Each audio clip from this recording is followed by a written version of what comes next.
AI 붐의 최대 수혜주로 꼽히던 기업이 있죠. 바로 슈퍼마이크로인데요. 이 회사의 주가가 정말 하루아침에 무너져 내렸습니다. 오늘 이 시간에는 대체 무슨 일이 있었던 건지 그 극적인 사건의 전말을 한번 파헤쳐 보겠습니다.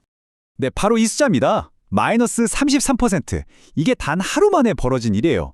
단순한 주가 하락이 아니죠. 시가총액으로 따지면 무려 50억 달러, 우리 돈으로 6조 원이 넘는 돈이 그냥 공중으로 사라져버린 겁니다. 정말 어마어마한 사건이었죠. 아니, 도대체 어떻게 AI 시장에서 가장 잘 나가던 주식 중 하나가 이렇게 한순간에 무너질 수 있었을까요? 하루 만에 50억 달러라니. 이게 바로 오늘 우리가 파헤쳐볼 핵심 신문입니다. 자, 지금부터 그 이유를 하나씩 자세히 들여다보겠습니다. 모든 일의 시작은요, 미국 법무부의 기소 한 건에서 비롯됐습니다. 이른바 더미 서버 작전이라고 불리는 사건인데요. 자, 기소된 사람들을 한번 보세요. 이 명단만 봐도 이게 얼마나 심각한 일인지 감이 오실 겁니다. 다른 사람도 아니고 회사를 공동으로 설립한 수석 부사장 월리 리아우가 포함되어 있었거든요. 이건 정말 시장에 엄청난 충격을 줬죠. 이들이 무려 25억 달러 규모의 밀수 조직을 운영했다는 혐의를 받고 있습니다. 그럼 이 사람들이 대체 어떤 수법을 썼을까요? 이게 또 정말 기가 막힙니다. 아주 간단한 3단계. 우회 전략이었어요. 일단 정상적으로 동남아시아에 있는 합법적인 회사에 서버를 파는 것처럼 꾸밉니다. 그리고는 배가 출발하자마자 바로 방향을 틀어서 중국에 있는 제재 대상 기업으로 물건을 빼돌리는 거죠. 마지막으로 내부 감사관이나 미국 관리들한테는 서버가 원래 목적지에 잘 있는 것처럼 거짓말을 한 거고요. 정말 치밀하게 미국의 수출 통제를 피하려고 한 겁니다.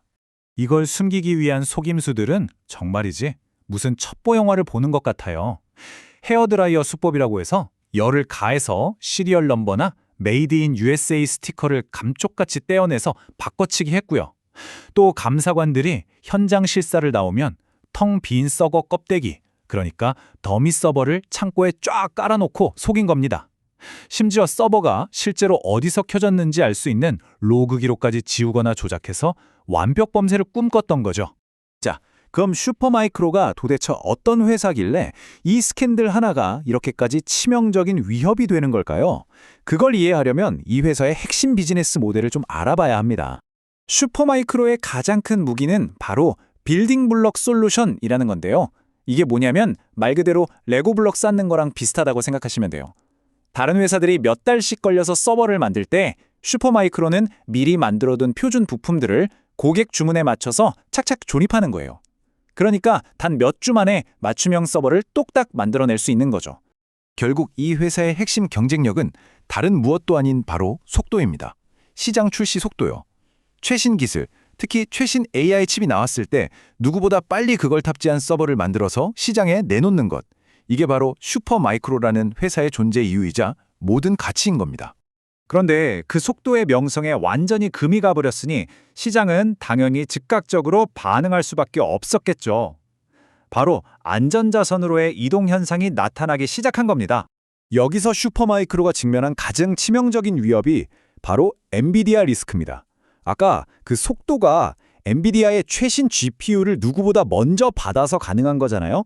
그런데 만약에 엔비디아가 저 회사랑 엮였다가 우리까지 이미지 나빠지겠네? 하고 GPU 공급을 끊어버리면 어떻게 될까요? 슈퍼마이크로는 그 즉시 가장 강력한 무기인 속도를 잃어버리게 되는 겁니다. 이건 뭐 회사 입장에서는 거의 사형 선고나 다름없는 거죠. 지금 시장의 분위기가 바로 이렇습니다. 투자자나 고객들 입장에서 보면 슈퍼마이크로는 이제 너무 위험해 보이는 거예요. 이런 걸 거버넌스 리스크가 높다고 하죠. 쉽게 말해서 경영진이 불법을 저지르거나 내부 통제가 엉망이라서 언제 더 터질지 모르는 폭탄을 안고 있다는 뜻입니다. 그러니까 당연히 불확실한 슈퍼마이크로를 떠나서 델처럼 오랫동안 검증되고 안정적인, 안전한 회사로 눈을 돌리고 있는 거죠. 자, 보세요. 누군가의 위기는 다른 누군가에게는 기회가 되죠.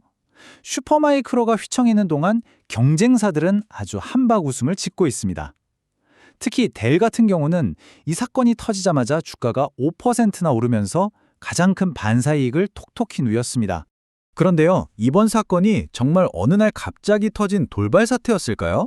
사실 그 기록을 쭉 거슬러 올라가 보면 어쩌면 이 모든 일은 이미 예견된 재앙이었을지도 모릅니다. 이 타임라인을 한번 보시죠. 이번 사건이 터지기 훨씬 전부터 이미 위험 신호는 계속해서 울리고 있었습니다.